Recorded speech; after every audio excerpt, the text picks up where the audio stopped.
Isinararo ng truck na may sakay na backhoe ang isang bahay sa Cagayan de Oro City. Yan at iba pang balita sa mga riyon sa pagtutok ni JP Soriano.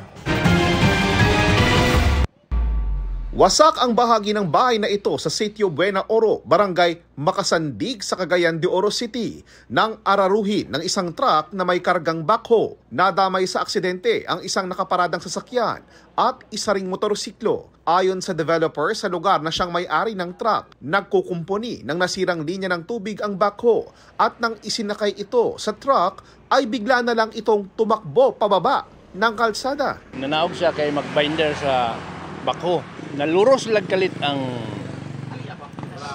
truck nga naka-engagement unta siya sa maxi brake. Tinamaan ng bato sa ulo ang may-ari ng bahay at nagpapagaling na sa ospital. Nasa kustodiya naman ng pulisya ang truck driver na nakatalon ng mangyari ang insidente. Handa ring makipag-areglo ang kumpanya ng truck. Sa Butuan City naman, halos kalahating milyong pisong halaga ng hinihinalang droga ang nasabat mula sa isang dating drug surrenderer. Nakalista siya bilang high-value target dahil sa pagbebenta umano ng droga at nahuli sa entrapment operation ng pulisya.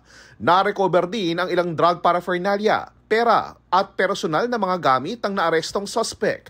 Hindi na siya nagbigay ng payag. Para sa GMA Integrated News, JP Soriano, nakatutok 24 oras.